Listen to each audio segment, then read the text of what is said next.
संरक्षी बल या इसको हम कहते हैं कंजर्वेटिव फोर्स। संरक्षी बल क्या होता है? Conservative force. बल दो प्रकार का होता है, संरक्षी प्रकृति का और असंरक्षी प्रकृति का। ठीक है, देखते हैं कैसे होता है। यहां पर मेरे पास में एक कण की स्थिति है ए और दूसरी स्थिति बी।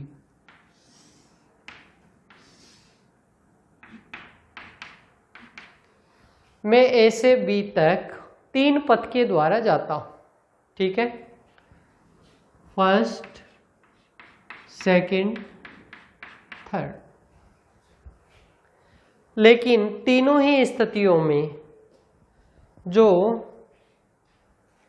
इसकी डेफिनेशन क्या हो जाएगी? तीनों ही स्थितियों में किए गए कार्य का मान है वो क्या हो? समान हो। यानी वह बल जिसके द्वारा किसी वस्तु को एक बिंदु से दूसरे बिंदु तक विस्थापित करने में किया गया कार्य वस्तु के पथ पर निर्भर नहीं करता है। तो किस पर निर्भर करता है?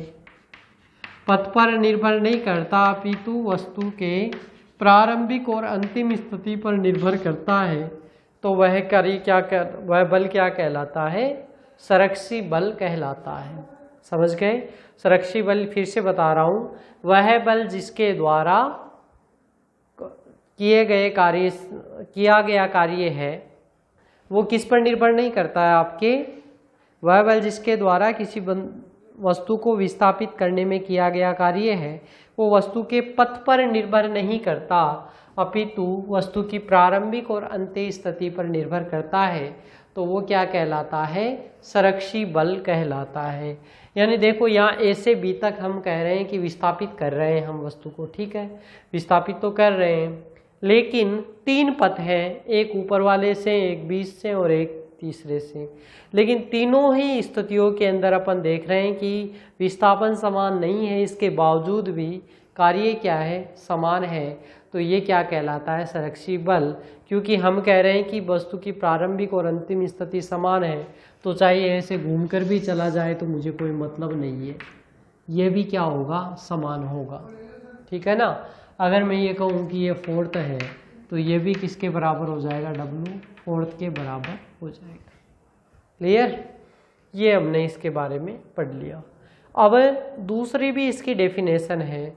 दूसरी डेफिनेशन क्या कहती है? दूसरी डेफिनेशन ये कहती है इसके बारे में कि एक जो संपूर्ण चक्र है उसमें किया गया कार्य क्या होता है? शून्य होता है। यानी मैं कहूँ कि ए से बी, तो पहले एक व्यक्ति है वो ए से बी चला जाता है और फिर बी से वापस कहाँ जाता है? ए। तो ये पाथ फर्स्ट और ये पाथ सेकंड। ठीक है ना।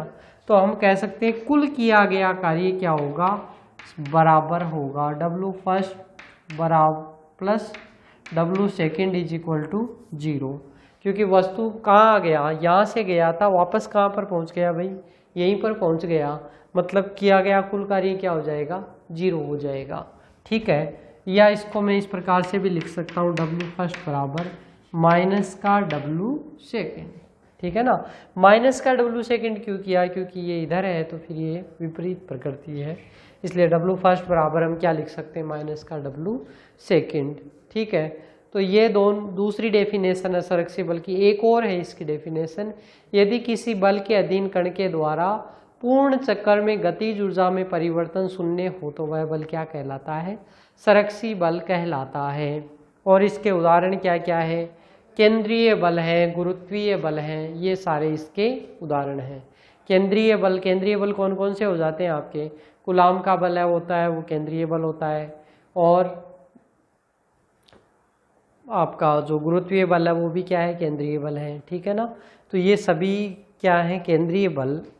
और हमने क्या कहा कि केंद्रीय बल जो है उनकी गति पूरा चक्कर अगर कंप्लीट हो जाए तो इसका मान क्या हो जाता है? शून्य हो जाता है। अगर केंद्रीय बल की डेफिनेशन पूछे तो क्या कह सकते हैं अपन कि किसी वस्तु पर लगने वाले वह बल जिनकी क्रिया रेखा सदैव एक निश्चित बिंदु से होकर गुजरती है और बल का परिमाण उस बिंदु से दूरी पर निर्भर करता है, तो ऐसे बल क्या कहलाते हैं? केंद्रीय बल। यानी क्रिया रेखा है वो क्या रहती है? एक निश्चित बिंदु से गुजरती है। जैसे मैं कहूँ कि ये निश्चित बिंदु है, इससे क्रिया रेखा गुजर रही है और यहाँ पर कार्य कर रहा है, तो ये किस पर निर्भर कर रहा है? क्रिया रेखा से दूरी के ऊपर निर्भर करता है, r पर निर्भर करता है। ठीक है, और किस प्रकार से अपन डिफाइन करते हैं? के r to the power n, f का मान इसके बराबर ये होता है k upon r to the power n। r to the power n मतलब यहाँ r स्क्वायर हो सकता है और मान भी हो सकता है अलग अलग, जैसे गुरुत्वीय बल है तो अलग होगा, आकर कूलाम का बल है तो अलग होगा। ठीक है ना, तो ये अपन ने किसके बारे में पढ़ा? k upon r to the power n, r के केंद्रीय बल के बारे में। अब एक क्वेश्चन अपन करते हैं एग्जाम में जो सामान्यतः पूछा जाता है, सिद्ध कीजिए केंद्रीय बल संरक्षी प्रकृति के होते हैं। ठीक है, तो अभी तक अपन ने क्या डिफाइन किया? संरक्षी बल। और असंरक्षी क्या होता है? तो संरक्षी का ठीक विपरीत क्या हो जाएगा? असंरक्षी बल। ठीक है, तो क्वेश्चन क्या है एग्जाम में? क्वेश्चन क्या आता है? सिद्ध कीजिए केंद्रीय बल होते हैं वो किस प्रकृति के होते हैं? संरक्षी प्रकृति के होते हैं। देखते हैं कैसे कर सकते हैं अपन इसको। तो अपन यहाँ पर एक मानता हूं मैं कि यहाँ पर एक जो बिंदु अपन लेते हैं और इस बिंदु से इस पर किया जाने वाला कार्य है उसको डिफाइन करते हैं। ठीक है, तो a और b, a की दूरी इसकी मान ली मैंने r1 और इसकी दूरी मान ली r2। ठीक है ना, तो r1 और r2 दूरी है उसको अपन लेकर चलते हैं। किसी कण को a से b तक विस्थापित करने में किया गया कार्य है वो अपने को डिफाइन करना है। ठीक, तो a से b तक अपन डिफाइन कर रहे हैं। अच्छा, ये किसके बराबर होता है? w बराबर। तो w बराबर अपने को तो एक ही बात आती है कि ये जो किया गया कार्य होता है वो क्या होता है? f डॉट डी आर, इसके तुल्य होगा f डॉट डी आर। कहाँ से कहाँ विस्थापित कर रहे हैं अपन? a से b तक। अगर x है तो किस में हो जाता है? सामान्य x में, यानी केवल एक दिशा अगर रहती है तो डी आर की जगह क्या आ जाता है? x आ जाता है। और अगर तीनों दिशाएं हो तो वो अपने क्या आ जाता है? D R. अच्छा, f को अभी अभी अपन ने डिफाइन किया था, केंद्रीय बल क्या होते हैं? k upon r to the power n into R के। इस प्रकार से हम केंद्रीय बलों को डिफाइन कर सकते हैं। तो मान पुटअप कर दीजिए, क्या मान हो जाएगा? तो a से b और कहाँ? a डॉट b, तो f dot D R, f का मान रख दो k upon r to the power n into R के डॉट डी आर सदिश। अब देखो आर केप और डी आर दोनों क्या है? समान दिशा में है। तो आर केप यानी एकांक सदिश आर की दिशा में और डी आर भी क्या है? उसी दिशा में। तो ये मान क्या हो जाएगा? यानी इसमें थीटा कितना हो गया? 0 डिग्री। तो ये 0 हो गया, तो यहाँ पर मान क्या हो जाएगा? a to b। ठीक है, k upon r to the power n into D R. अच्छा जी, किसके सापेक्ष हो गया ये समाकलन? आपका डी आर के सापेक्ष। और डी आर के सापेक्ष लिमिट भी क्या हो जाएगी? परिवर्तित हो जाएगी, क्योंकि यहाँ पर a के सापेक्ष r1 और b के सापेक्ष क्या है? r2। तो इसको चेंज कर देते हैं अपन a से b, क्योंकि डी आर है तो ये r1 से r2। बस हो गया कार्य। अब इसका मान रख लीजिए, समाकलन कर दीजिए। तो k तो क्या है? कांस्टेंट, और r to the power n तो ऊपर जाएगा तो r to the power minus n, r to the power minus n। समाकलन में क्या होता है? एक घात बढ़ जाती है, तो r1 से r2, और डिवाइड किससे होगा? तो भाग किसका लगता है आपके? जो इसका समाकलन करने के बाद में जो मान रहता है उसी का भाग लगता है। तो इसका मान किसका भाग लगेगा? Minus n plus 1। ठीक है, तो माइनस n प्लस 1 का भाग लग गया और ये मान पुटअप कर दीजिए। तो क्या मान आ गया? k upon minus n plus 1 limit 1 upon r to the power. अब देखो नीचे जाएगा तो ये हर में क्या हो जाएगा? n तो प्लस में हो जाएगा, ये माइनस 1 हो जाएगा ना। तो n minus 1 minus 1 upon r1 to the power n minus 1, इस प्रकार से लिख सकते हैं। और किसका मान है? ये w का मान है। तो k upon minus n to minus n plus 1 इस प्रकार से भी लिख सकते हैं, या इसका दूसरा फॉर्म इसी को इसमें न लेकर मैं इसी में लिख दूँ। तो ये मान क्या हो जाएगा? k और r⁻n+1 minus r1⁻n+1 divided by -n+1। इस प्रकार से भी हम इसको डिफाइन कर सकते हैं, ठीक है ना। k r⁻n+1 minus r1⁻n+1 by -n+1। अब इसमें k और -n+1 n दोनों ही क्या है, कांस्टेंट है। r2 और r1 कहाँ पर निर्भर कर रहा है, वस्तु की प्रारंभिक स्थिति a और वस्तु की अंत्य स्थिति b के ऊपर निर्भर कर रहा है।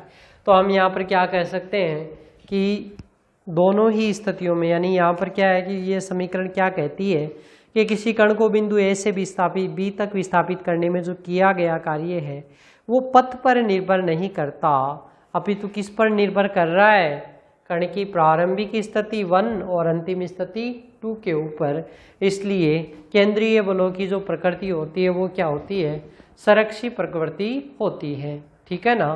तो ये हमने किसके बारे में पढ़ा, केंद्रीय बल। और क्या पढ़ा था अपन ने कि सिद्ध कीजिए केंद्रीय बल किस प्रकार के होते हैं, संरक्षी प्रकृति के होते हैं। तो ये हमने इसके बारे में पढ़ लिया, केंद्रीय बलों के बारे में। अब हम पढ़ेंगे आगे का टॉपिक, या इसका चलो पहले एक न्यूमेरिकल अब ओपन कर लेते हैं। ये 1.5 नंबर का क्वेश्चन देता है ये जो टॉपिक है अपने पास में।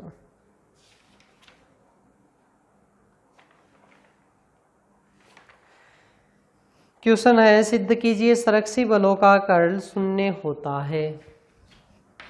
सिद्ध कीजिए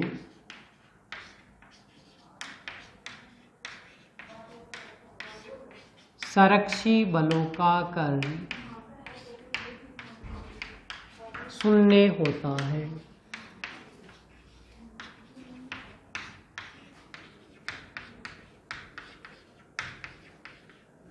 ये अपने को प्रूव करना है, संरक्षी बलों का कर्ल क्या होता है, शून्य होता है। अच्छा जी, संरक्षी बल, अब संरक्षी बल क्या होते हैं पहले तो F, और F को हम किस प्रकार से लिख सकते हैं, माइनस का डेल ऑफ U, इस प्रकार से भी हम व्यक्त कर सकते हैं। डेल क्या है, अवकल संकारक है, और किस प्रकार से लिख सकते हैं अपन अवकल संकारक, अवकल संकारक डेल बराबर del by del x i के plus del by del y j के plus del by del z k, ठीक है ना। इस प्रकार से हम इसको लिख सकते हैं डेल संकारक को, अवकल संकारक है। ये कैसे प्रूव कैसे आया, तो अपने को तो ये कैसे आया ये ध्यान में नहीं रखना, ये अगली क्लास में अपन डिफाइन कर देंगे बराबर माइनस डेल यू कैसे आता है। यह संबंध होता है संरक्षी बल और स्थितिज ऊर्जा के मध्य संबंध है, ठीक है ना, प्रूव करेंगे नेक्स्ट क्लास में। अभी इसको देख लेते हैं, बराबर माइनस का डेल यू। अच्छा, क्या कह रहा है, संरक्षी बलों का कर्ल, कर्ल क्या होता है इसका, क्रॉस प्रोडक्ट। तो curl of F is equal to curl of minus का डेल ऑफ यू, ये अपने को प्रूव करना है, ठीक है ना। तो curl of dot del of U अवकल संकारक का, तो हम क्या कह सकते हैं इसको, इस प्रकार से भी कह सकते हैं आई केप जे केप और के केप, ठीक है। डेल ऑफ यू, तो ये डेल है तो डेल ऑफ यू क्या आ जाएगा, तो del u by del x, del u by del Y और del u by del z k cap, इस प्रकार से माना जाएगा। अच्छा, डेल मैंने बताया था अभी आपको क्या होता है, ठीक है। तो डेल तो पहले ये पूछ रहा है, तो डेल के सापेक्ष तो पहले इसके घटक आ जाए, माइनस साइन मैंने क्या ले लिया, बाहर ले लिया, ठीक है। अब यहाँ डेल संकारक का क्या आ गया, del by del x, del by del Y और डेल बाई डेल जेड, यही आएगा। क्योंकि आई कैप के सापेक्ष डेल बाई डेल एक्स है, वो j cap del by del Y और के कैप क्या डेल बाई डेल जेड है, ठीक है। और तीसरा जो मान है तो ये किसका मान हो जाएगा, तो ये हो जाएगा डेल ऑफ यू, जो कि ये रहा आपके पास में मान। तो क्या हो जाएगा, del u by del x, del u by del Y और del u by del z, ठीक है जी। अब इसको प्रूव आप इसको आगे करेंगे तो क्या होगा, आई कैप के गुणांक में क्या होगा जी, माइनस का, अच्छा चलो अंदर रख देता हूँ, माइनस साइन बाहर है, आई कैप के गुणांक में क्या होगा, तो आप आई कैप के सापेक्ष देखेंगे तो del by del Y del u by del z. चलो del by del Y del u by del z, यानी u का पहले z के सापेक्ष अवकल और y फिर किसके सापेक्ष अवकल है, y के सापेक्ष। दूसरा क्या हो जाएगा माइनस का ये वाला पद, तो del u by del Y del z, तो del by del Z del u by del y. अब देखोगे आप यहाँ पर तो डेल बाई डेल वाई यानी u का अवकलन हो रहा है दो बार, एक बार z के सापेक्ष एक बार y के सापेक्ष, इसमें क्रम परिवर्तन है, पहले z फिर y और इधर पहले y फिर z। ऐसे ही दूसरा पद देखेंगे तो माइनस का j कैप और उसका मान क्या हो जाएगा, तो j cap del by del x del u by del Z, del by del x del u by del z, minus का del by del Z del u by del x del by del Z del u by del x. ठीक है, और तीसरा पद क्या आ जाएगा plus का के कैप, और के कैप के गुणांक में क्या आ जाएगा, तो k cap del x del u by del Y del by del x del u by del y, minus का del by del Y del u by del x del by del Y del u by del x. ठीक है, और ये के cap, तो आई cap जे cap और k cap. अब ये जो u है ये क्या है, स्थितिज ऊर्जा, और ये है पूर्ण अवकलनीय। पूर्ण अवकलनीय का मतलब क्या है, चाहे इसका पहले z के सापेक्ष अवकलन करो फिर या y के सापेक्ष, मान हमेशा समान आएगा। इसका मतलब ये पद और ये पद समान होंगे, ये पद और ये पद समान होंगे, और ये पद और ये पद समान होंगे। तो ये पद समान ही हो गए तो माइनस होने से क्या हो गया जीरो, आई कैप जीरो जे कैप जीरो और के कैप जीरो, यानी मान क्या आ गया, इसका पूरा जो मान आएगा ये किसके बराबर आ जाएगा, आपका जीरो के बराबर। ठीक है, तो यही अपने को प्रूव करना है, कितना मान आना है इसका जीरो। तो क्वेश्चन यही था आपका, सिद्ध कीजिए संरक्षी बलों का कर्ल क्या होता है, शून्य होता है। ठीक है, इस प्रकार से लिख सकते हैं del square U by del Y del Z del square U by del Z del Y, कैसे भी आप मान है वो लिख सकते हैं। तो ये हमने किसके बारे में पढ़ा है, संरक्षी बलों के कर्ल शून्य होता है। तो आज की क्लास में हमने पढ़ा आज की क्लास में किस किस के बारे में हमने पढ़ा है, तो आज की क्लास में पहले हमने संरक्षी बलों के बारे में पढ़ा क्या होता है, फिर कार्य क्या होता है और कार्य ऊर्जा प्रमेय क्या होती है, संरक्षी बल किस प्रकृति के होते हैं, और फिर ये संरक्षी बलों का कर्ल होता है वो क्या शून्य होता है। तो ये सारे 1.5 नंबर के क्वेश्चन के हिसाब से तैयार करने हैं आपको, बाकी हम पढ़ेंगे नेक्स्ट क्लास में। Thank you.